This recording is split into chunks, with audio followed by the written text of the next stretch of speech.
Bonsoir amis de l'horreur et bienvenue dans cette vidéo un petit peu spéciale. Vous le savez, j'ai tendance à être continuellement en retard sur l'actualité.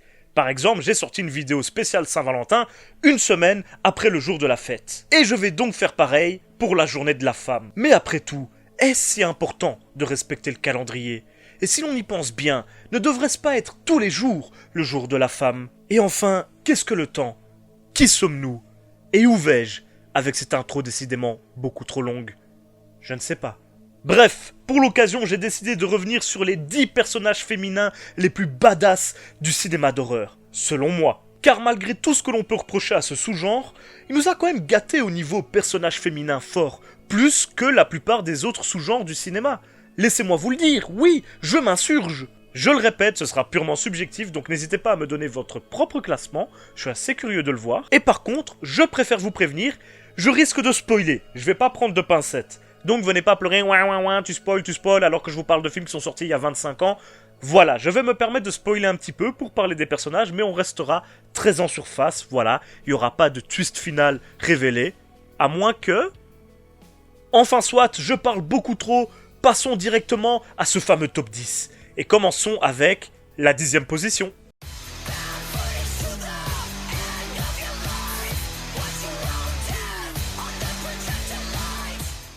Bon, je crois que la majorité d'entre vous doit déjà la connaître, notre très chère Tiffany, alias la compagne de ce bon vieux Chucky. Qu'elle soit humaine ou enfermée dans une poupée, elle est toujours dotée d'un caractère bien trempé, d'un attrait pour la violence et le meurtre, ainsi que d'un amour sans faille pour Henry Lee Lucas, alias Chucky. Malgré tout, elle n'est pas du tout du genre demoiselle en détresse, n'hésitant pas à s'opposer à son amoureux lorsqu'elle n'est pas d'accord avec lui, ce qui provoquera plusieurs bagarres entre eux d'ailleurs. Bref, Tiffany est un protagoniste fort, à l'humeur changeante et au tableau de chasse déjà bien garni pour un personnage secondaire. En plus, elle dispose du charisme de Jennifer Tilly sous sa forme humaine, ce qui n'est évidemment pas à négliger.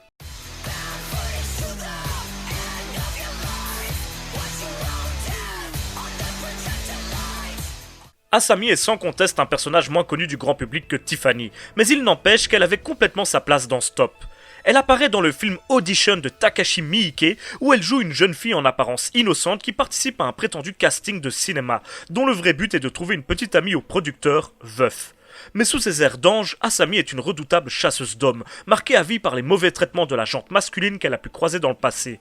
Ainsi, ce qui commençait comme une divine idylle pour notre personnage principal, va vite se transformer en cauchemar lorsqu'il se fera séquestrer et torturer par cette jeune femme marquée par la vie.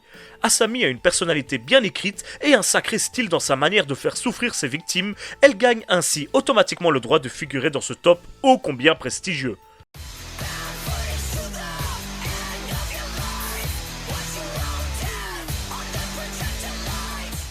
Attaquons-nous d'ores et déjà à un poids lourd du cinéma d'horreur, puisqu'il s'agit de la protagoniste principale de la saga Scream.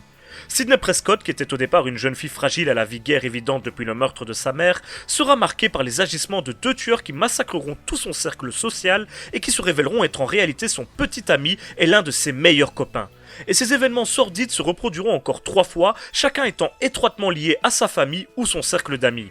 Mais au fil des films, celle qui était à la base une adolescente plutôt faible deviendra une véritable dure à cuire, passée experte dans l'art de botter le cul des tueurs masqués. Et en fin de compte, nous avons ici l'une des survivantes les plus célèbres du cinéma d'horreur. Respect à toi, Sidney.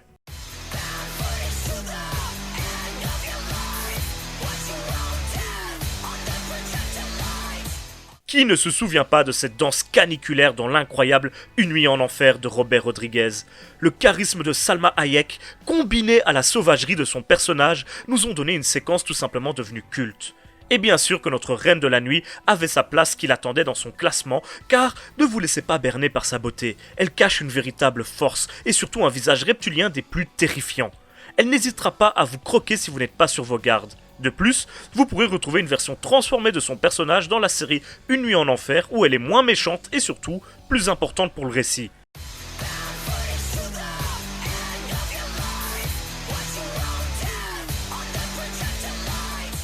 Vous vous doutiez tous que son nom apparaîtrait dans cette liste, n'est-ce pas? Laurie Strode, l'éternelle rivale de Michael Myers, qu'elle soit considérée comme sa sœur ou pas, selon les versions.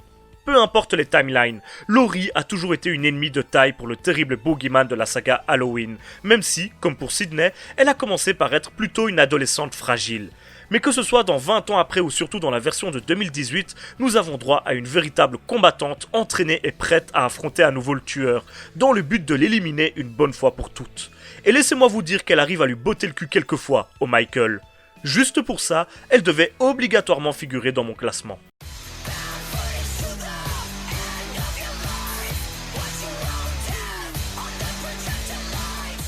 Bon, je ne suis probablement pas très objectif, je vous l'accorde, mais il était évident que je parle de la femme de ma vie dans cette vidéo. Sadako Yamamura, alias l'esprit vengeur de la saga japonaise Ringu, qui a donné la saga américaine de Ring. Si on compare Sadako à ses cousines japonaises comme Kayako de Thug Grudge ou Kushisake Onna, on constate tout de suite qu'elle a plus de profondeur, plus de consistance. Elle a gardé une conscience, une volonté, alors que Kayako n'est plus qu'un souvenir meurtrier, pour résumer. À travers sa malédiction, Sadako garde une véritable volonté de nuire, et poursuit un objectif très clair, comme le soulignent notamment les romans de Koji Suzuki, qui sont d'ailleurs excellents. Mise en scène dans de nombreuses suites ou crossovers, Sadako a marqué la culture japonaise de son empreinte, et n'a ni plus ni moins que lancé la mode de la J-horror dans les années 2000, permettant au métrage de son pays de traverser l'océan. Que ce soit ses longs cheveux noirs, sa robe blanche, sa peau cireuse, ses ongles arrachés ou sa démarche saccadée, tout chez elle vous fera frissonner. Ou tomber amoureux. Sadako, je t'aime.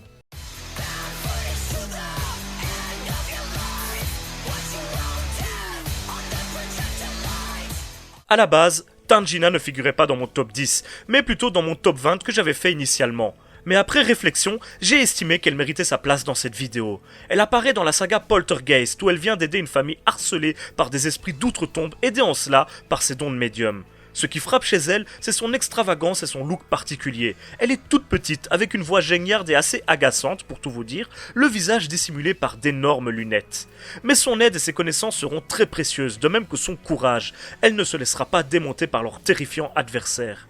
De plus, son personnage inspirera beaucoup d'autres médiums et chasseurs de fantômes dans le cinéma d'horreur, à commencer par Elise dans les Inside Use, qui aurait pu être sa fille d'ailleurs, tant elle se ressemble au niveau du caractère.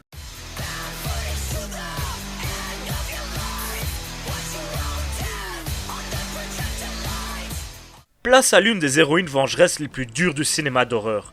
Apparue dès 1978 dans le film I Spit on Your Grave, qui connaîtra un remake en 2010, qui lui-même aura 2 suites, dont la dernière I Spit on Your Grave 3, sortie en 2015, mais également Jennifer Hills en scène. Celle-ci apparaît donc dans 3 des 4 films de la saga, et a laissé un souvenir mémorable aux spectateurs. Son histoire est simple, c'était une romancière désireuse de s'installer dans un endroit tranquille afin d'écrire un bouquin. Elle loua donc un chalet au milieu des bois en pleine campagne, mais sera dérangée dans son travail par un groupe de mecs désireux de copuler sauvagement avec elle, bien évidemment sans son consentement. Après cet horrible moment, elle sera laissée pour morte dans un sale état.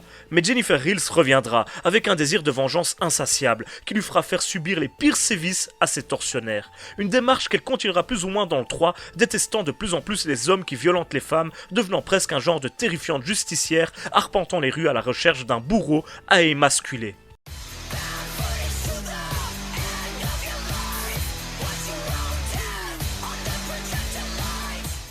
Baby est la jeune fille sexy de la famille Firefly, les psychopathes de la maison des mille morts et de deux Devil's Reject, qui aiment tant séquestrer des innocents et s'amuser avec eux. Mais Baby est probablement l'une des pires de la famille, n'hésitant pas à utiliser son charme pour endormir ses futures victimes avant de leur ôter la vie, non sans les avoir humiliés au préalable. Son caractère bien trempé lui permet également de ne pas se laisser marcher dessus par les autres fous furieux de sa famille, à commencer par son terrifiant frère Otis. Baby profite également de l'aura de Sherry Moon Zombie, son interprète et muse de son mari Rob, à qui elle prête son visage angélique. Ainsi, méfiez-vous si vous la croisez dans un bar ou à une fête de Halloween, vous risquez fort de finir en tête-à-tête avec le Docteur Satan. Avant de passer à la suite du classement et notamment à notre championne du jour, je voudrais quand même évoquer quelques personnages qui auraient tout à fait pu figurer dans cette liste, mais il n'y avait pas assez de place pour tout le monde, j'ai dû en choisir 10. À la base, je voulais vous faire un top 20, mais ça aurait été beaucoup trop long et pas forcément très intéressant. Donc voici quelques-uns des noms qui m'ont trotté en tête lorsque j'ai écrit cette vidéo. Bien sûr, j'aurais pu évoquer quelques autres noms donnés par le slasher, autant du côté des tueuses, à l'image de Pamela Voorhees, mère du célèbre Jason, ou de Mandy Lane, voire même de Marie, la jeune fille schizophrène de haute tension, pour ne citer qu'elle, que des Scream Queens comme Nancy Thompson, la plus terrible adversaire de Freddy. J'aurais pu mettre en avant quelques adolescentes tourmentées mais au caractère bien trempé ou au pouvoir effrayant, comme les sœurs Fitzgerald de Ginger Snaps, des loups-garous plutôt sexy, ou la jeune Carrie imaginée par Stephen King. J'ai envie d'évoquer Julia Cotton, véritable méchante du deuxième Hellraiser par exemple, Amanda Young qui marche sur les traces du terrible Jigsaw, Cherry Darling et sa jambe mitraillette de Planète Terreur, ou la chirurgienne sanguinaire d'American Mary. Mais aucune d'entre elles ne pouvait détrôner notre championne du jour.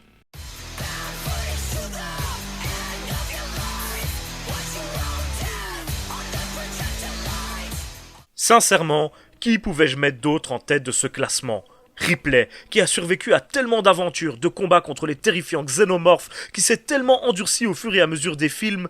Non, décidément, j'étais obligé de lui donner ce titre de femme la plus badass du cinéma d'horreur. Son caractère bien trempé, son courage à toute épreuve, sa force tout simplement, et la relation ambiguë qu'elle vit avec les aliens et qui lui donne un statut particulier font d'elle un personnage hors norme. Mais comment ne pas parler de Sigourney Weaver quand on évoque Ellen Ripley ? Toute la classe de l'actrice, tout son talent donne à sa protagoniste une envergure difficilement égalable. Ellen Ripley, sans conteste la numéro 1. Et voilà, vous connaissez désormais mon top 10 des femmes les plus badass du cinéma d'horreur, et forcément, je le redis, mais j'attends le vôtre dans les commentaires, ça pourrait être intéressant de les comparer. Et si vous avez apprécié la vidéo, forcément, n'hésitez pas à la partager sur les réseaux sociaux, à laisser un petit pouce bleu si vraiment vous avez aimé, voire même pourquoi pas à vous abonner à la chaîne, histoire de rester au courant de toutes les prochaines sorties vidéo que je ferai. Voilà. En plus, vous pouvez même me faire des petits dons sur Tipeee ou aller visionner des pubs sur Utip pour m'aider financièrement si vous le désirez, et tous les liens sont dans la description. En attendant, on se retrouve très bientôt pour une prochaine vidéo, mais surtout n'oubliez pas, si vous avez peur, c'est que vous êtes toujours en vie. Salut à tous et merci d'avoir regardé la vidéo. Laisse tomber.